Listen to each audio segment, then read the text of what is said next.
जय राम जय जय राम।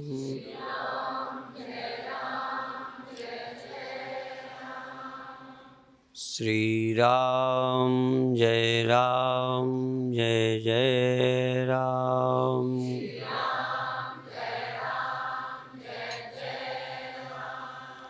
श्री राम जय जय राम।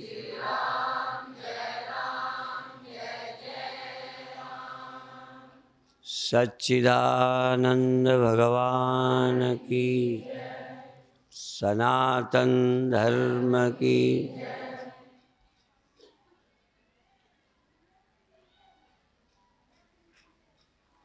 आए तो यहाँ जो सत्संग हाल में वाक्य लिखे हैं गीता के, रामायण के, उनको जहाँ तक नज़र गई वहाँ तक पढ़ा। नज़र और आगे गई पर पढ़ नहीं पाए। नज़र है कि कहीं तक जाने पर पढ़ लिया, नज़र पीछे तक भी जा रही है पर पढ़ नहीं पाए। नज़र की एक क्षमता है जहाँ तक जो है उसे देख पाना। नज़र आगे भी गई पर जो लिखा है जैसा है वैसा दिखाई नहीं पड़ता। नज़र हमारी सूर्य तक जा रही है, सबकी जाती है, पर जितना आपको दिखाई पड़ता है इतना नहीं है, पृथ्वी से कई गुना बड़ा है। आपको कैसा दिखता है? पृथ्वी के बराबर दिखता है। लो, एक बड़ी थाली जितना दिखता है।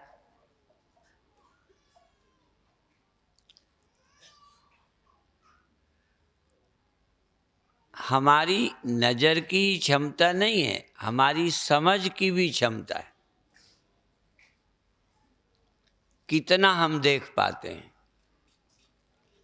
इसलिए ये बताने के लिए हमें ध्यान आया एक चौपाई का। होई है सोई जो राम रचि राखा। जो राम भगवान ने निश्चित कर रखा होगा, होगा तो वही।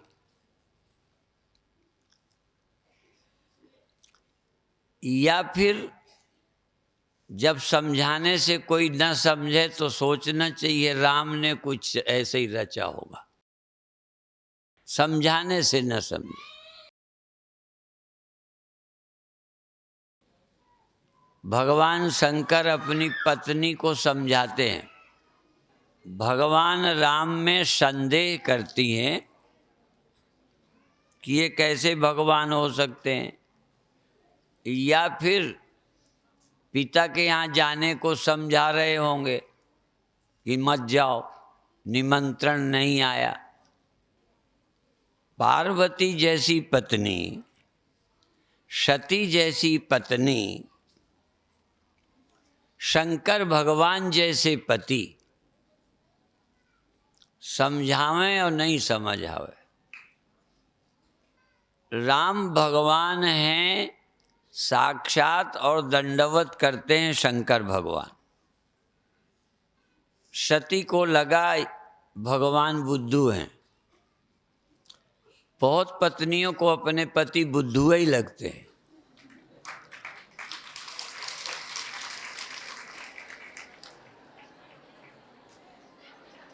नहीं लगते। कई माताएं कहती है नहीं लगते। धन्यवाद है। तो सती को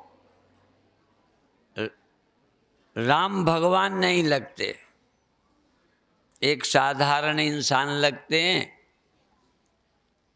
स्त्री के विरह में रोते लिखते हैं, स्त्री को ढूंढते फिरते हैं, पेड़ पौधों से पूछते हैं।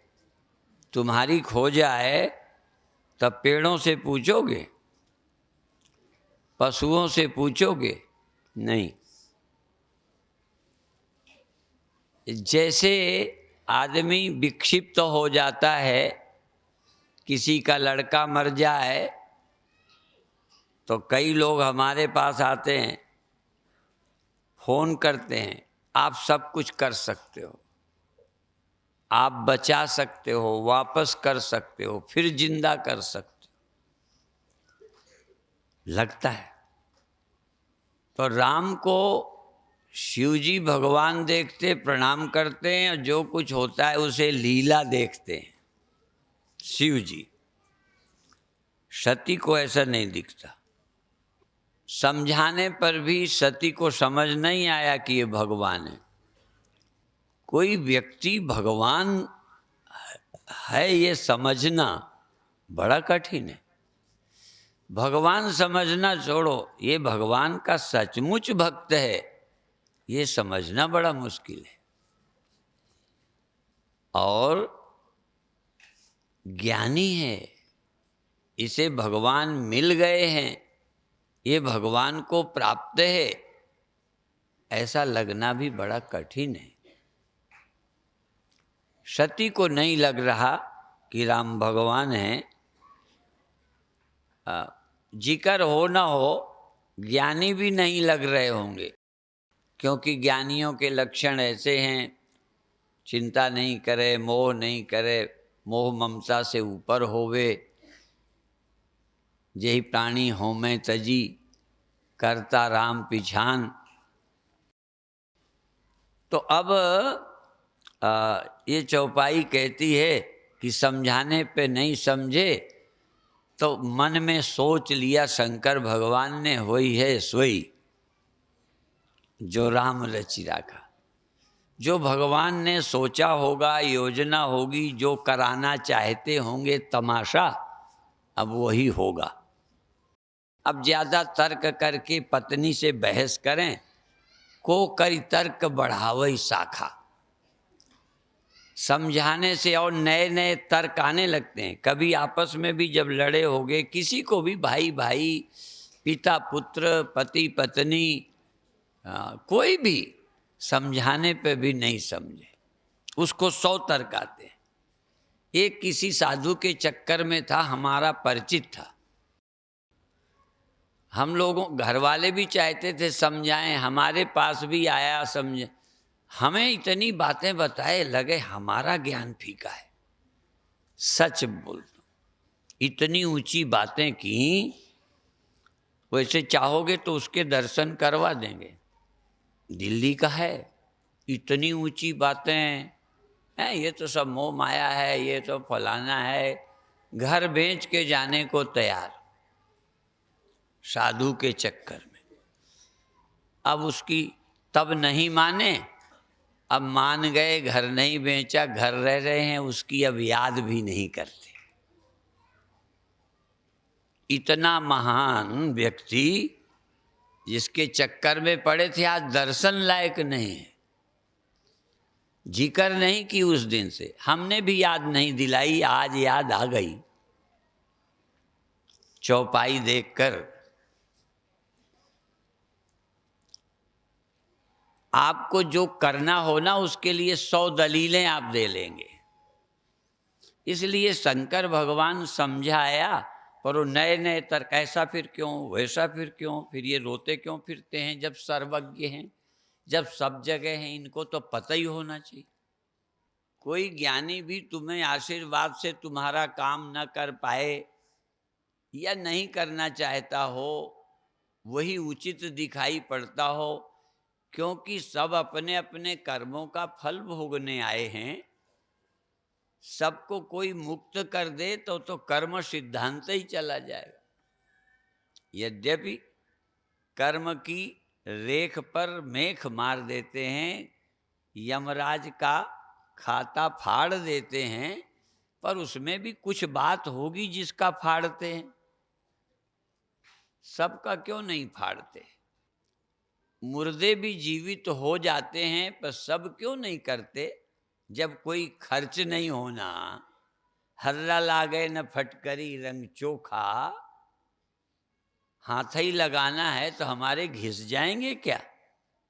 तो पार्वती वो सती शंकर भगवान के समझाने पर नहीं समझी, नए नए तर्क, जब ये कुछ कहते तो नया प्रश्न।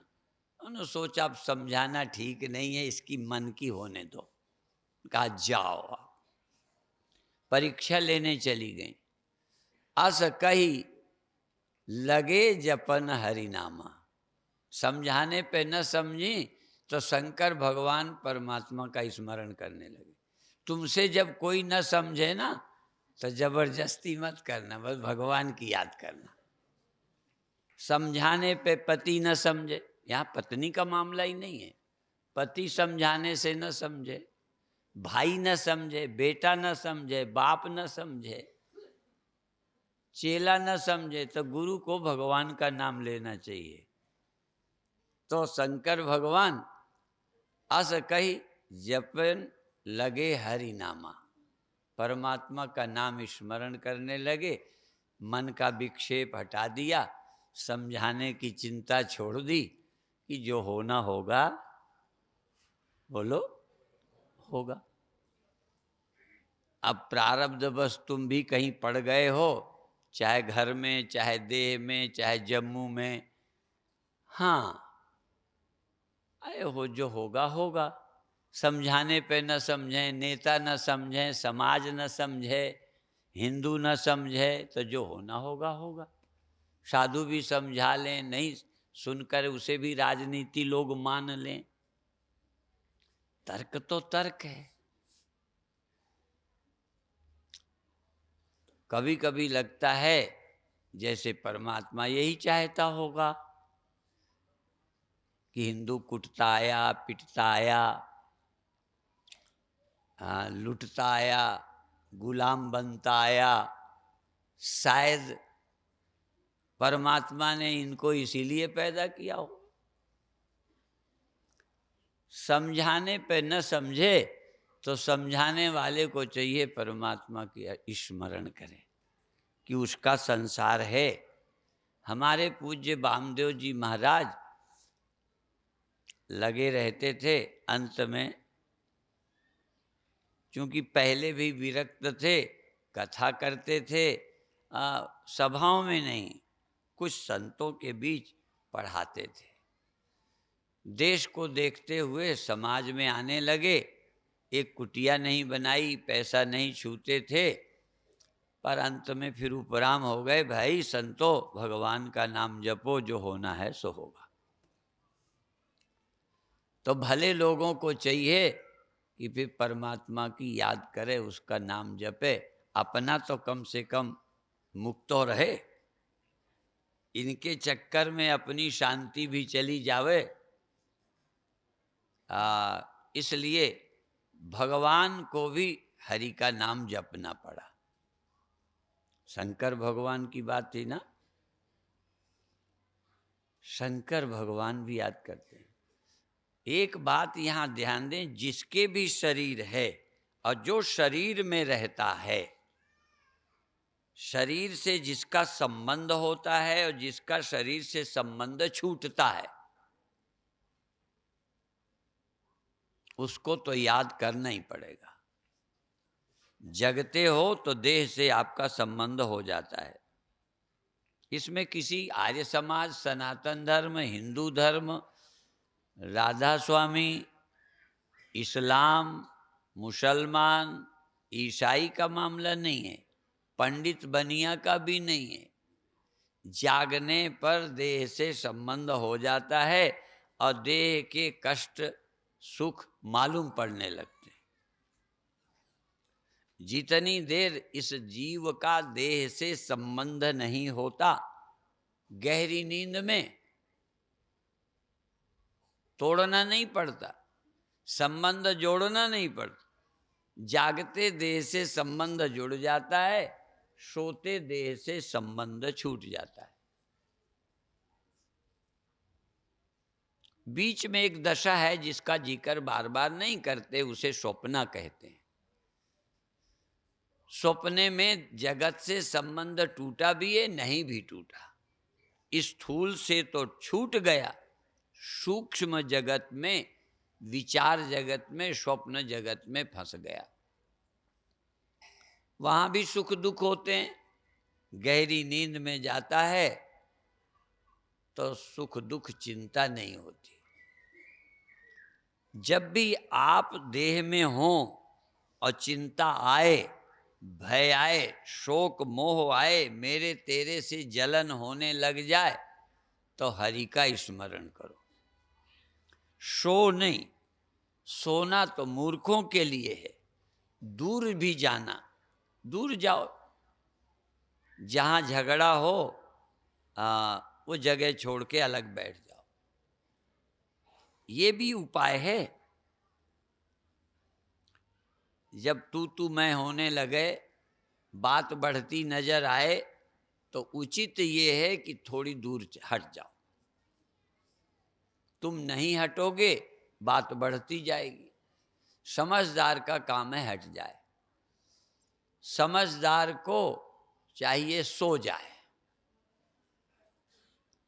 परशुराम लक्ष्मण के संवाद में भी या अन्य प्रकरणों में भी ऐसी बातें, मूंदहु आंख कतौ को नहीं।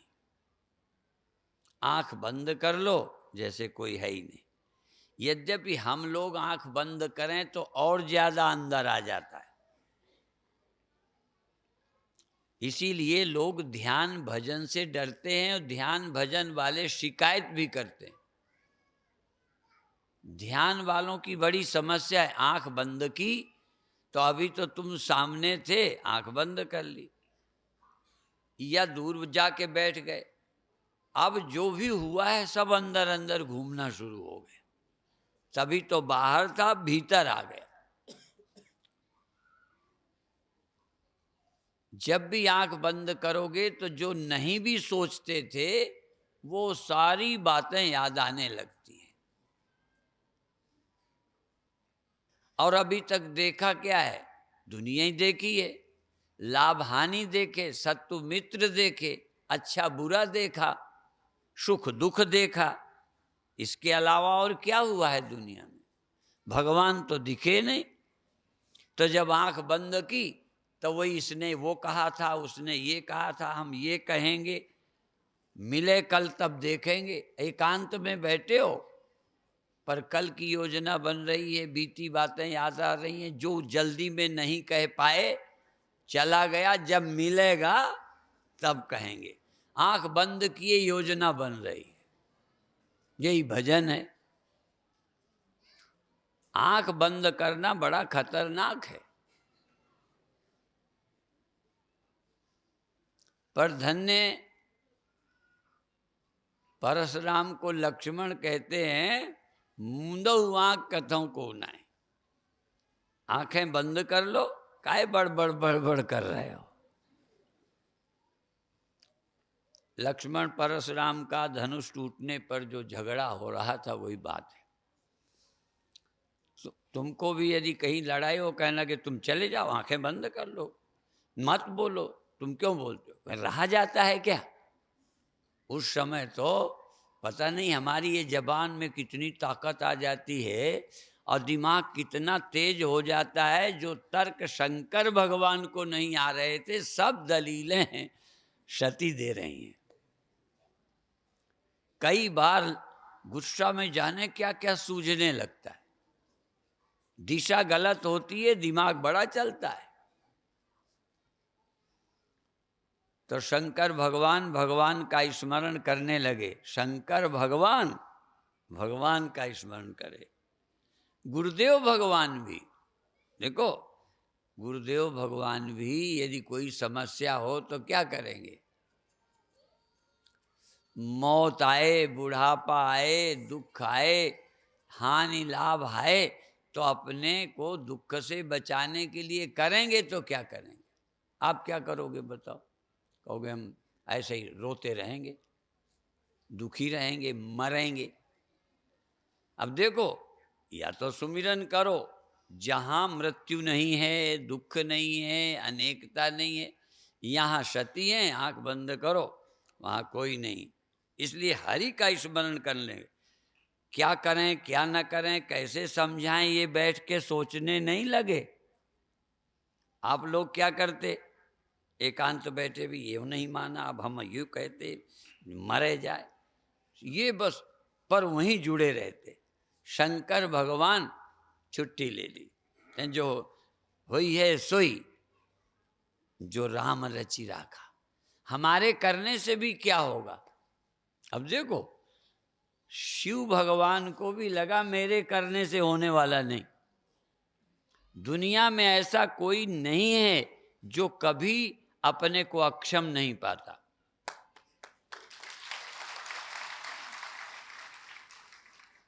शंकर भगवान को लगा जैसे मेरे बस के बाहर है मामला। एक हरियाणा में व्यक्ति था, वो अपने को बहुत भाग्यशाली मानता, कहता था कि मैं अपने को इस धरती का पहले नंबर का भाग्यशाली मानता हूं। बड़ा दिमागदार था। हुआ क्या, उनके एक ही लड़का था, वो खुद 3 भाई थे। फतेहाबाद की बात है ये, हम कोई पौराणिक कथा नहीं कह रहे हैं, सच्ची घटनाएं बोल रहे हैं। 3 भाई, बड़े हट्टे कट्टे, साफा तुर्रा बंधा, लगता था कोई आदमी है, हाँ राजा जैसे, जरा पर्सनालिटी भी हो, ऐसे पर्सनालिटी, बड़ा दिमागदार। संतों से कहता था कि किसी का भला वाला नहीं करना चाहिए। भगवान ने जब सबको दंड दिया है तो तुम उसको बचाते हो, इसका मतलब भगवान के आदेश का पालन नहीं करते। भगवान दंड दे रहा है, तुम बचा रहे हो।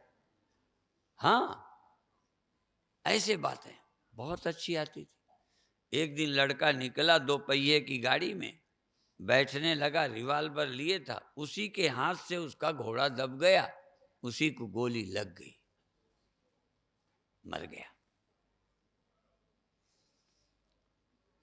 तो कहता था भगवान ने मुझे मौका नहीं दिया, मेरे साथ भगवान ने धोखा किया है। बीमार होता, कोई बात होती, मैं इलाज कराता, यमराज के यहाँ से छीन के लाता। इतना, हाँ, थोड़ा दिमागदार भी था और तर्क भी बहुत था, ताकत भी पैसे की थी।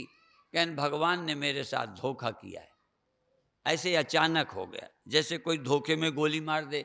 ललकार के मारे वीर लोग कहते हैं, मारना था तो एक बार कहता लड़ने के लिए, नहीं समझ में। तो भगवान ने भी कायरता की है, धोखे में मेरे लड़के को मारा है, ऐसा बोलता। ये बात खुद की कही, हमने सुनी उससे मुंह से। फिर उस लड़के की चूंकि शादी हो गई थी, उसकी पत्नी को बच्चा था, बच्ची एक हुई, बच्ची या बच्चा, ये भी कहा करता था आदमी जो चाहे अपने बच्चों को बनाए, बनाना चाहिए। हम लोग भी यही कहते हैं, तुमने लापरवाही की, बच्चे को ठीक नहीं किया। उन्होंने ये भी कहते थे कि अपने हाथ में है संसार, जैसा चाहे हम बना सकते हैं। अब उनका बेटा भी थोड़ा गलत सा निकला, उस बेटे का बेटा, पत्नी रह गई, बेटा प्यार में फिर पता नहीं कैसे क्या हुआ, चाहने पर भी जैसा चाहते थे वो नहीं बन सका। तो कहने लगे भगवान ने आखिर में मुझे परीक्षा भी कर ली, मौका दे दिया मुझे। मैं समझता था कि मैं जो चाहूँ कर सकता हूँ, मुझे मौका मिलना चाहिए। भगवान ने मुझे मौका भी दे दिया, पर मैं कुछ नहीं कर सका। मैं ये उदाहरण इसलिए देता हूँ कि शंकर भगवान भी सती को समझा नहीं सके। अंत में भगवान का सुमिरन करने लगे। कई पत्नियां पति को नहीं समझा पाती, पीते हैं, गलत रास्ते पे चलते हैं, दूसरे के चक्कर में पड़े हैं, नहीं मानते, पति नहीं मानते। मंदोदरी की रावण ने नहीं माना, कोई गलत नहीं कह रही थी। जैसे शंकर भगवान गलत नहीं कर रहे थे, पर सती को नहीं जमी। ऐसे ही दूसरी घटना भी है कि मंदोदरी रावण को समझाती है कि क्या कर रहे हो तुम, ये जानकी ले आए हो, अपने जान की ले आए हो, छोड़ दो, मान जाओ। तुम एक समस्या ले आए हो, तुम समाधान समझ रहे हो। नहीं माना रावण, भाई की नहीं माना। तो जब समझाने से ना माने तो जो न माने वो भी समझ लें, और जो समझाते हैं वो भी समझ लें कि कुछ ऐसे ही होना है। नहीं, थोड़े में समझना चाहिए। थोड़े उमा सब कहूँ बुझाई, सुनो तात मति मन चित लाई। ऐ भैया, मैं थोड़े में कहूँगा, थोड़े में समझ लो। प्यार हो, श्रद्धा हो तो थोड़े में समझ आ जाता है। यदि न समझ आए तो फिर समझो बस ठीक है। तो देखो, ये जिंदगी के प्रेरक वचन हैं। तो अंत में क्या हुआ? गई सती, जहां प्रभु बैठे हैं, सुखधाम बैठे हैं, जहां राम बैठे थे वहां गई, अजमाने चली गई। हमारे एक मंडलेश्वर शिष्य हैं, वो कहते हैं भगवान को कोई अजमाना चाहिए, अजमाना चाहिए दुनिया के लोगों को, भगवान को क्या अजमाओगे? अब भगवान की क्या परीक्षा लोगे? कई संतों को अजमाते हैं कि दमदार हैं कि नहीं।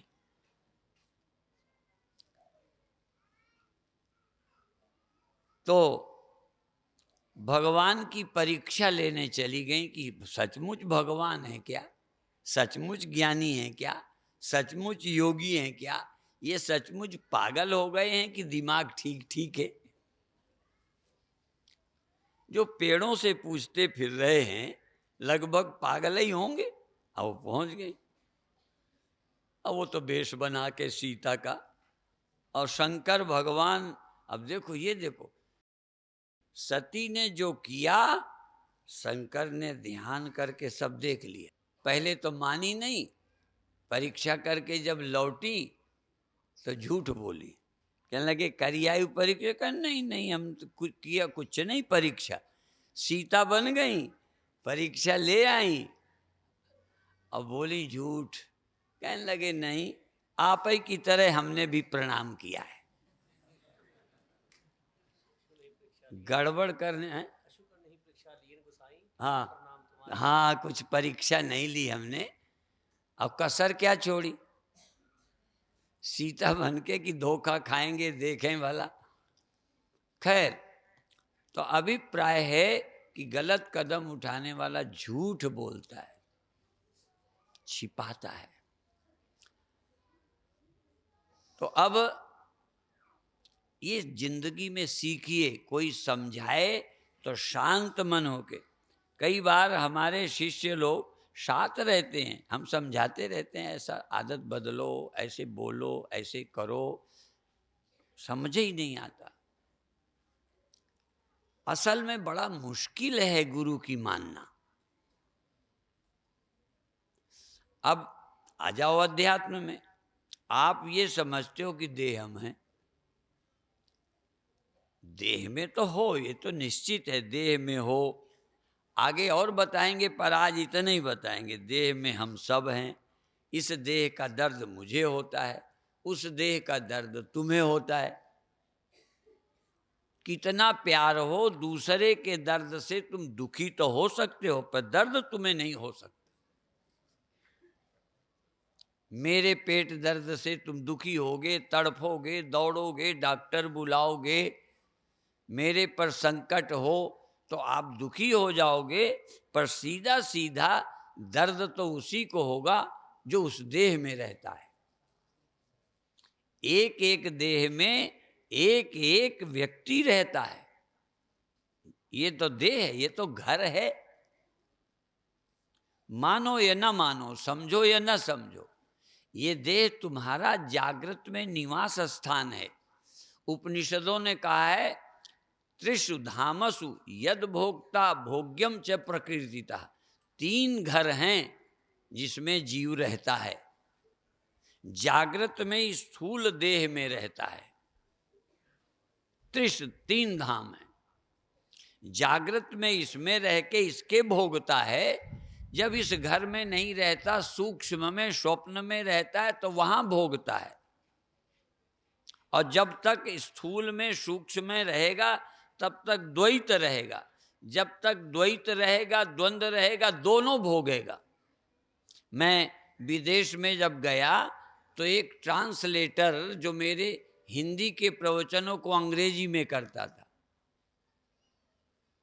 तो मैंने कह दिया कर्ता और भोक्ता। अब कर्ता और भोक्ता की अंग्रेजी,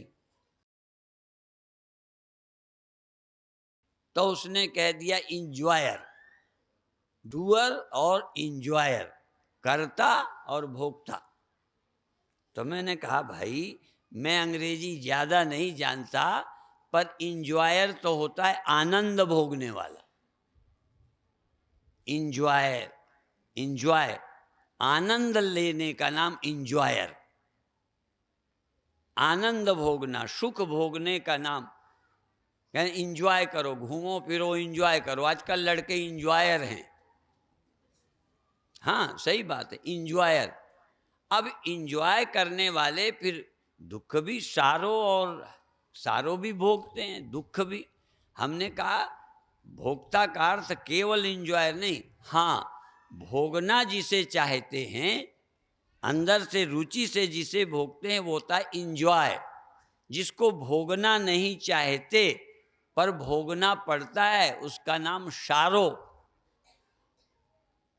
पेन, पेन और प्लेजर, कष्ट और आनंद, पेन और प्लेजर दोनों को भोगने का नाम भोक्ता होता है। ध्यान रखना। कोई आनंद आनंद अकेले भोगे, दुख पड़ोसी भोग दे। जन्म का सुख तुम भोगो, मरेगा पड़ोसी। जवानी का सुख भोगो तुम, बुढ़ापे का पड़ोसी भोगेगा, तुम नहीं। लाभ का सुख तुम लो, हानि का दूसरा ले। सुगंध तुम्हें नाक से आए, दुर्गंध पड़ोसी को। एक गंदी जगह से निकल रहे, सुगंध पहले पार्क से निकले आई, गंदी नाली के पास से गए तो गंदगी आई। उनका नहीं, हम तो केवल सुगंध लेते हैं। हाँ लेते सुगंध, लेना चाहते हैं केवल सुगंध, केवल लेते नहीं, लेना चाहते हैं।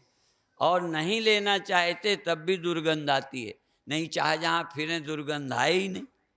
आपको तो नहीं आएगी, संतों को नहीं आती। न चाहने पर भी भोगना पड़े। भोगने में जिसे मन न चाहे, कष्ट हो, बुरी तरह न चाहने पर भोगना पड़े, इसका नाम दुख। भोगने में कठिनाई से भोगे उसका नाम दुख। आनंद सहज भोगने का दिल करे वो सुख। जो सरलता से भोगा जाए, भोगने में अच्छा लगे, उसका नाम सुख। जो भोगने में अच्छा न लगे उसका नाम दुख। मान भोगने में अच्छा लगता है, अपमान पर नहीं भोगना नहीं चाहते कि भोगना नहीं पड़ता। अच्छा कोई आपका अपमान कर दे, क्या कर लोगे? कह दो हम तो भोगते ही नहीं। ऐसा आदमी जो सुख भोग लेता हो और दुख ना भोगे, हाँ बधाई। पर क्या करें, जो मान भोगते रहते हैं तो अपमान भी भोग लेते हैं। नहीं पसंद है पर भोगना पड़ता है।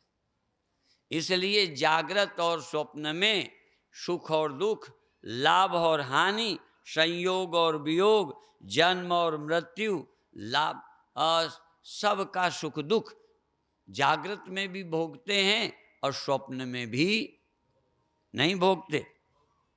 आपको स्वप्न में तो सदा सुख है, कभी नुकसान तो नहीं हो। कोई फेल होता होगा, कभी पति नाराज होगा, पर कभी लड़के ने बात नहीं मानी, हाँ कभी दुकान में घाटा आ गया। स्वप्न तक में भी सुख दुख पीछा नहीं छोड़ते। केवल तीसरी जगह और है, 3 धाम बताए, तीसरी जगह है नींद, जहां सुख दुख द्वंद्व नहीं, लाभ हानि, जन्म और मरण, मिलना बिछुड़ना, सुख और दुख, द्वंद्व नहीं है, अच्छा और बुरा नहीं है, गहरी नींद। इसलिए वहां पदार्थ का भोक्ता, विषय का भोक्ता नहीं रहता, नींद में आनंद भोगता है, द्वंद्व नहीं। जिसमें दो हों वो सुख दुख है, जहां दो न हो उसे आनंद कहते हैं। लोग विषय के सुख को भी आनंद बोला करते हैं। जिस भोग का विषय से संबंध हो आनंद है ही नहीं। सच तो बता दें, यदि भगवान भी, इसलिए परमानंद और ब्रह्मानंद, जिसमें भगवान अलग हो और उसका हम रस लें वो परम आनंद है, उत्कृष्ट आनंद है, पर ब्रह्मानंद नहीं है। ब्रह्मानंद में दूसरा नहीं रहता। और किसी आनंद में गुरु भक्ति का आनंद है। कहीं ऐसा जल्दी भूल नहीं जाना, आनंद लेना है और बुराई से बचना है। बुरी चीज़ों का सुख लेना, शराब का लेना, चरित्रहीनता का लेना, चोरी का लेना, और एक गुरु की प्रार्थना का, भक्ति का लेना, द्वैत तो है, पर इसमें किसी का पाप थोड़ी कर रहे हो। मंदिर में बैठ के प्रार्थना कर रहे हैं, यज्ञ की प्रदक्षिणा कर रहे हैं, प्रवचन सुन रहे हैं, कीर्तन गा रहे हैं। अभी अभी इनके गीत के समय एक युवक उछल रहा था। अभी देखो, हम सब कुछ आनंद में, अब वो आनंद का अतिरेक है, अपनी नस नाड़ियाँ, गीत का, ये सब आनंद है। और अन्य निकृष्ट आनंदों से भक्ति का उन्माद, भक्ति का पागलपन, हाँ ये भी बहुत अच्छा है। भगवान के भक्त होते ही थोड़ा पागल हैं। हाँ, प्रेम में पागल होते हैं, दीवाने होते हैं। अब कोई स्त्री में, पुरुष में पागल होता है, कोई परमात्मा के नाम से, संतों के नाम से पागल होता है। ये अच्छा है। कम से कम उस पागलपन से, भक्ति में जो पागल हैं, सुमिरन में जो पागल हैं, प्रभु प्रार्थना में लीन होते हैं, जो नहीं लीन होते वो सिर्फ रस मदा करते हैं, नियम से पूजा करते हैं। हाँ, नियम से तो कर लो, और क्या करो। हाँ, आप नियम से पत्नी से प्यार करते हो कि नियम तोड़ देते हो? नियम सब ताक में धर देते हो। कई बार तो पर्व का ख्याल नहीं रहता, कई बार सुबह शाम का ख्याल नहीं रहता। हाँ, शास्त्र मना करते हैं, नहीं मानते। अभिप्राय ये है कि काम सुख में भी नियम का पालन नहीं रहता, तो राम सुख में नियम कैसा? कि हम तो सुबह ही भजन करते हैं, अब अच्छा लग रहा है तो सुबह बैठे रहें, अभी नहीं कीर्तन कर लें। उनका अभी टाइम नहीं कीर्तन का हुआ। कोई हम किसी मंदिर की ड्यूटी के पुजारी हैं जो टाइम पे करना है? हमें अच्छा लग रहा है, अभी कीर्तन गाएंगे, नाचेंगे, आनंद लेंगे। कम से कम भजन तो जो नहीं करते नियम से कर लो तो बधाई। पर सच तो ये भजन ही एक ऐसा है जिसके नियम को ताक में धर करके भगवान का भजन करो, कीर्तन करो, पूजा करो, प्रार्थना करो। कब भगवान की याद में मस्त हो जाए?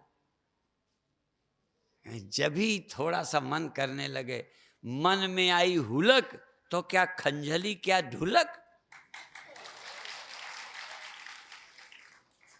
अब साजबाज से लोग गाते रहेंगे, जब गाएंगे अपने को तो हुलक आई, अपना गा चले।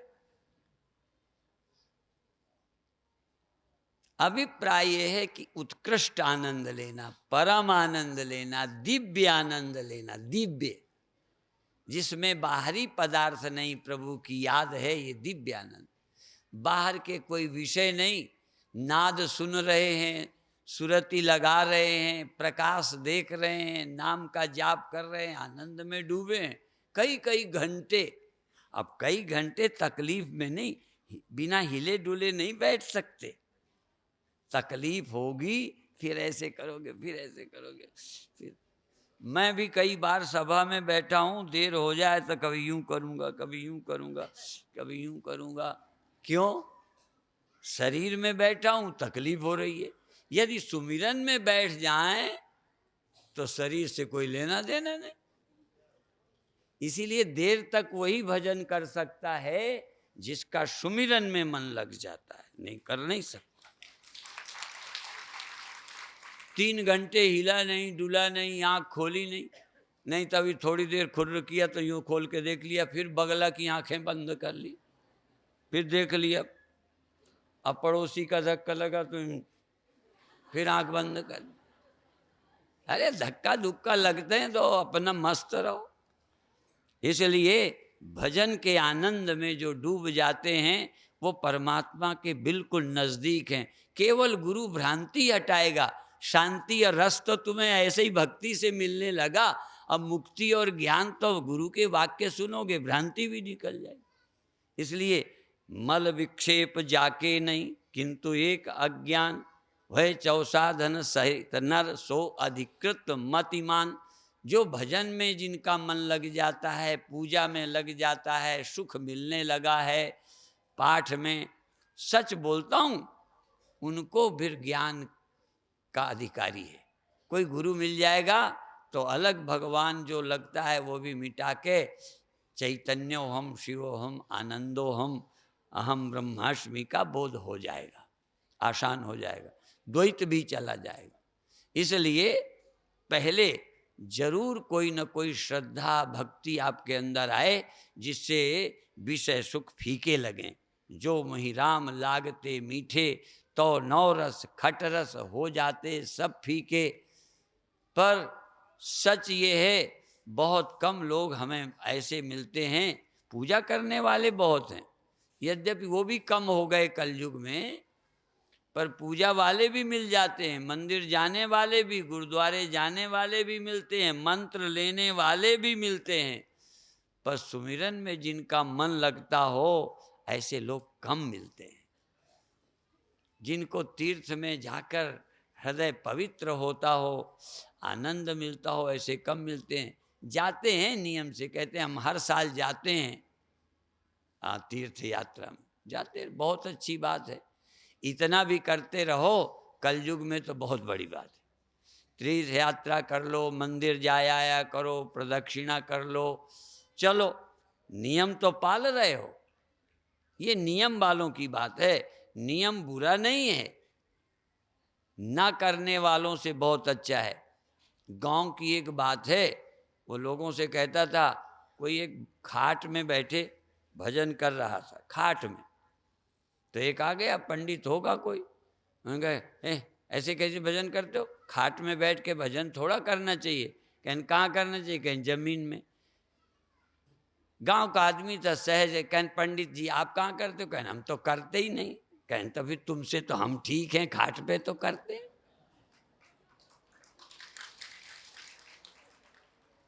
तो ना करने वालों से किसी भी तरह से करता है तो ठीक। भाव कुभाव अनख आलसहु नाम जपत मंगल दिशि दशहु।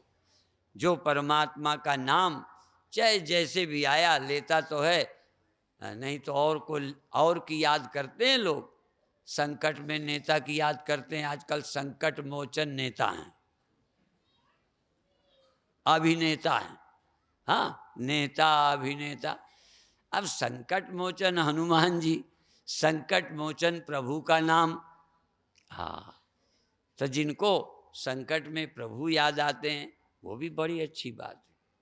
कम से कम प्रभु की याद की कि ये हमारे कष्ट दूर करें, भगवान का भरोसा तो किया, उन्हें शक्तिमान तो माना है। एक आदमी था, मैंने सुना कि वो किसी का भगत था, मंदिर में कई भगवान बैठे थे। वो गया तो अगरबत्ती की तो उड़ करके दूसरे की नाक में जा रही थी। वो उनका भगत नहीं था, तो जाके उनके रुई लगाने लगा नाक में, तो भगवान प्रकट हो गए। रुई लगाने पर, मतलब दुश्मनी मानी तब भी प्रकट हो गए। कहने लगे क्या बात है भाई, तुम कैसे प्रकट हो गए? कहने लगे और लोग तो ऐसे ही मुझे पत्थर समझते थे, तूने मुझे जिंदा समझा, भगवान समझा, तभी तो लाख में लगा था। भगवान समझा। तो जो भगवान समझकर मंदिर में बैठते हैं बधाई के पात्र हैं, धन्यवाद है। इसलिए भगवान को जो मानते हैं, श्रद्धा रखते हैं, बधाई के पात्र हैं, फिर ज्ञान हो जाएगा। तो 3 धामों में तुम्हारी यात्रा रोज होती है। चौथा धाम, ज़्यादातर बसें 3 धाम तीर्थ यात्रा, 3 धाम ट्रेन, और वो 3 ही में ज़्यादा चलती है, चौथे धाम का क्या बनेगा? वो परम धाम, अखंड धाम, तुरीय धाम। जागृत में स्थूल देह में, स्वप्न में सूक्ष्म देह में, सुषुप्ति में कारण देह में रहते हैं। और ये गुणातीत जो चिन्मात्र सत्ता है, उसका स्मरण भी कभी कभी करते रहना चाहिए। थोड़ी देर जाओ, कितनी देर गहरी नींद में रहे, कितनी देर स्वप्न में, कितनी देर जागृत में। जागृत में बहुत देर रहते हो, नींद में थोड़ी देर। रोज का हिसाब लगा लो, 24 घंटे में कितनी देर सोते हो? बहुत कम। कम से कम 18 घंटे तो जागने में ही जाता है। 6 घंटे बचे उसमें स्वप्न में और गहरी नींद में। 4-6 घंटे भी सोने वाले पूरे नहीं सोते, और सपने देखते रहते हैं, कहीं आज अच्छी नींद नहीं आई, ये देखा वो देखा, वो सपनों में रहते हैं। फिर तो सपनों का थोड़ा ज़्यादा स्थान है, जागृत से कम, गहरी नींद से थोड़ा ज़्यादा है स्वप्नों का स्थान। और गहरी नींद में बहुत थोड़ी देर आदमी रहता है। गहरी नींद में चला गया तो समझो बस बहुत अच्छा। अब इसी तरह जागृत में बहुत रहो, स्वप्नों में रहो नींद, कुछ देर परमात्मा का स्मरण। क्षणम ब्रह्मा हमस्मीति यह कुर्याद आत्मचिंतनम तन महापातकम हंति तमः सूर्योदय यथा। क्षण भर भी कोई ब्रह्म चिंतन कर ले, मैं कौन हूँ, मैं देह में आया हूँ, स्वप्न में गया था, नींद में था, मैं कौन हूँ? इन जगहों में बदलने वाला, अब मैं क्यों यहाँ आया हूँ, कहाँ से आया हूँ? को हम कथम केन कुतः समुद्गतो यास्यामि चेतः क्व शरीर संक्षय। मैं कौन हूँ, क्यों आया हूँ, क्यों आना पड़ता है, आखिर कौन सी जबरदस्ती ना, कौन जबरदस्ती है जो गहरी नींद से फिर आ जाता हूँ? वहाँ तो कोई जगाता भी नहीं, तुम्हें भी होश नहीं रहता। गहरी नींद से उठना है, कहीं जाना है, याद रहता है? याद तो तब आएगी जब थोड़ा जगोगे। सुबह हमें वहाँ जाना है, गाड़ी पकड़नी है, पढ़ने जाना है, ये जब थोड़ी नींद खुलेगी तो याद आएगी। नींद से कौन उठाता है? तो उस गहरी नींद से हल्की नींद में कौन ले आता है? और जागते हो कौन सुला देता है? सोने को कौन मजबूर करता है? आप मर्जी से सोते हो, कोई मजबूर करता है। सोना अच्छा लगने लगता है, जाग के बोर होने लगते हैं, थक जाते हैं, लगता है सो जाएं, तो चलो यहाँ तो लगता है, तो सो गए, लेट गए, बिस्तरा में चले गए। कभी कभी तो ड्राइवर ना चाहते भी गाड़ी चलाते चलाते भी सो जाते हैं, फिर औरों को भी सुला देते हैं। हाँ, अब देखो, न चाहने पर भी नींद आती है, पर चलो नींद में लगता तो है कि नींद आई है, इच्छा है सो जाएं। आज भी मैं आते आते कार में सो गया था। वो तो जब पहुंच जाता हूं तो हमारे साथ के कह देते हैं पहुंच गए।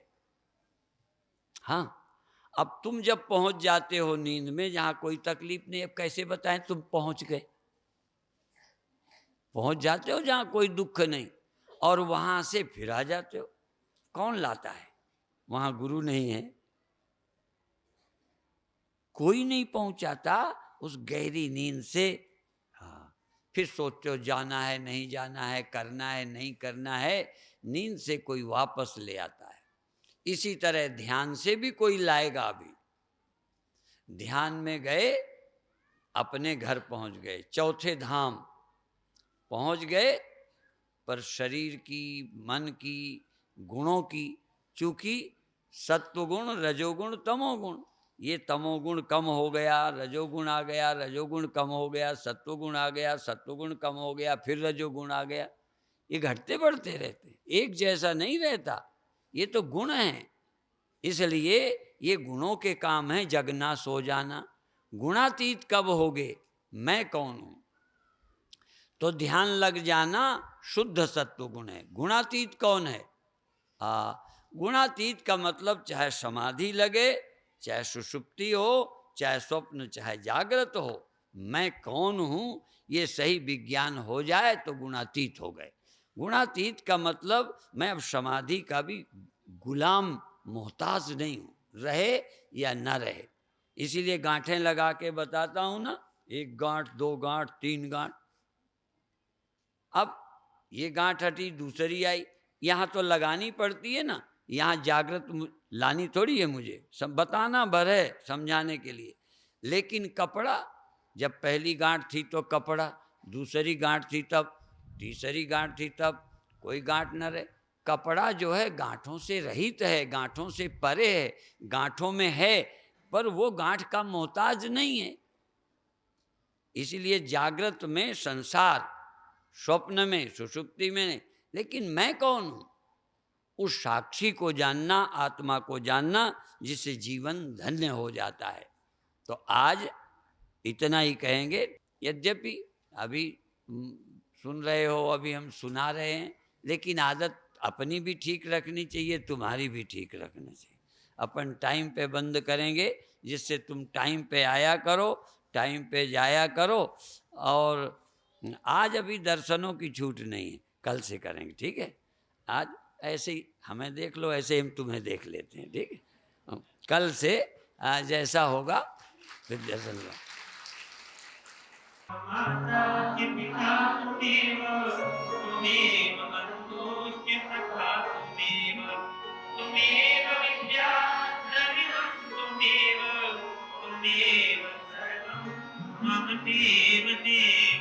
बोलिए सद्गुरु महाराज की, सच्चिदानंद भगवान की, सत्य सनातन धर्म की, अधर्म का, प्राणियों में, विश्व का, भारत माता की, गौ माता की, गंगा मैया की, पुराना मैया की, वैष्णो देवी की, यज्ञ भगवान की, हर हर महा